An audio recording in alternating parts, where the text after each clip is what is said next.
Have you heard this one before? It's everywhere. It's on TikTok, advised by a dating coach, whispered between friends over coffee. It's delivered like a recipe, forbidden knowledge, a key to finally getting what you want in your relationship. The phrase is this: stop writing him paragraphs. Men don't react to your 3 paragraphs of emotion. They react to consequences. And let's be honest, there's a reason this advice is so seductive. It speaks directly to one of the most painful, frustrating feelings you can have in a partnership. The feeling of being unheard, the feeling that your words, your hurt, your emotions just vanish into thin air. You pour your heart out, you explain exactly what's wrong, and you get a nod, an okay, and then nothing changes. It's exhausting.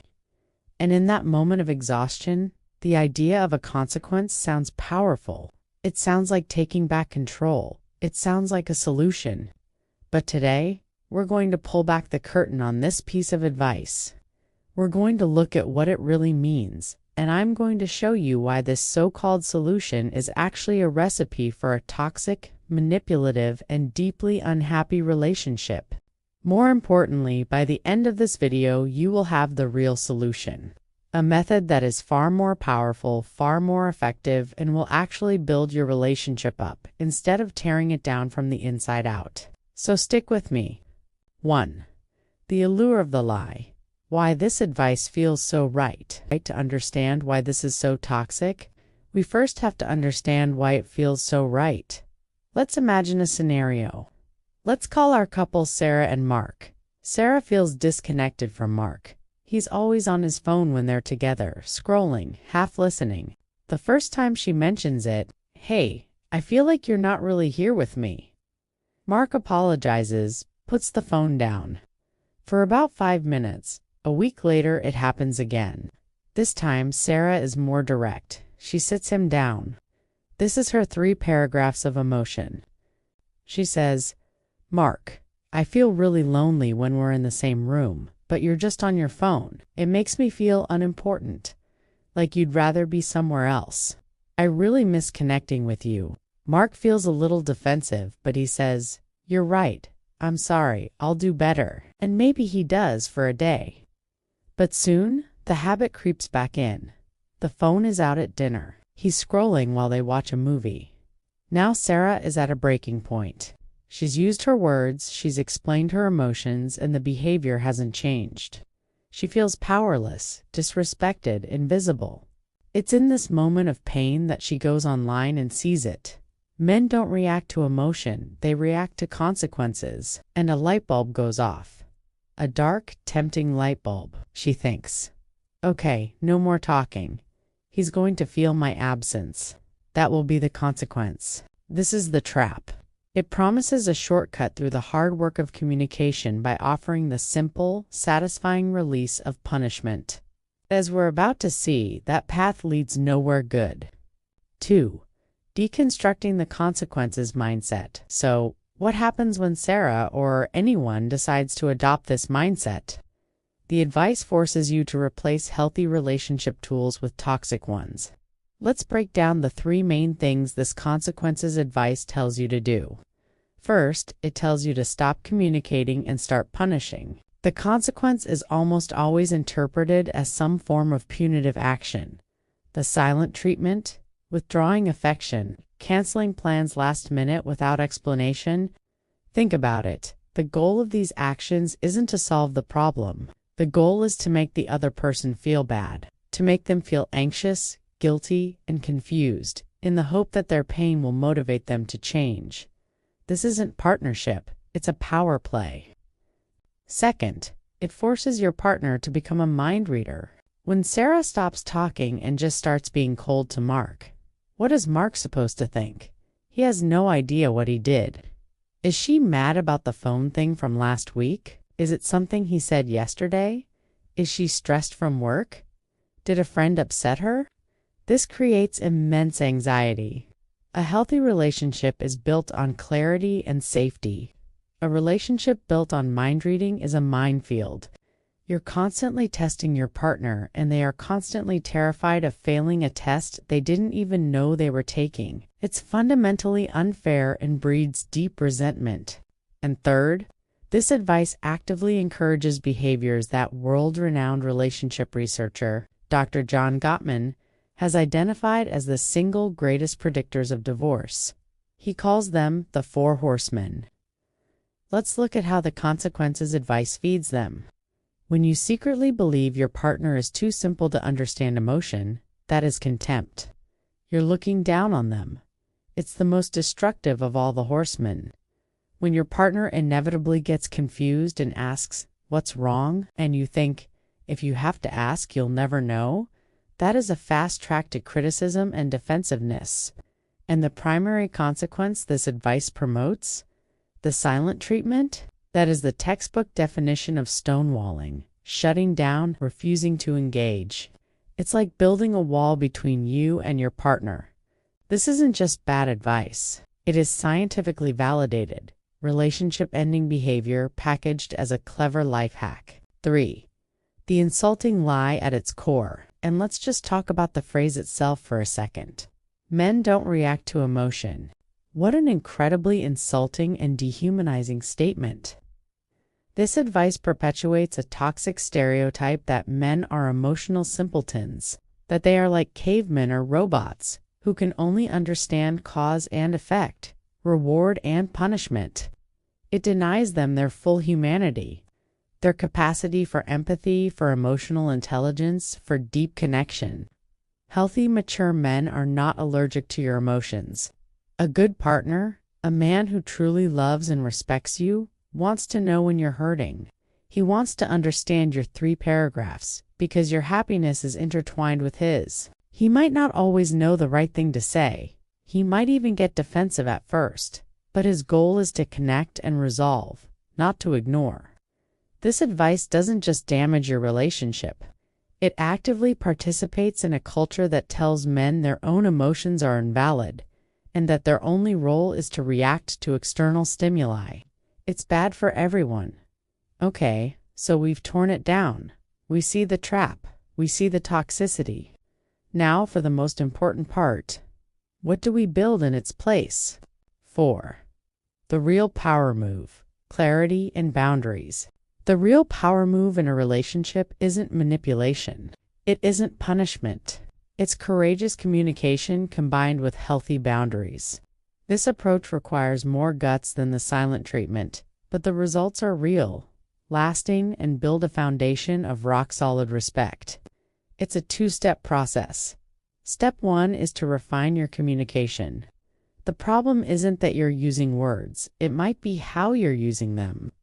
An emotional rant can feel like an attack, but a structured, vulnerable statement is a powerful invitation to connect. The gold standard here is a framework I call I feel because I need. Let's go back to Sarah and Mark. Her first attempts were okay, but let's supercharge it with this framework.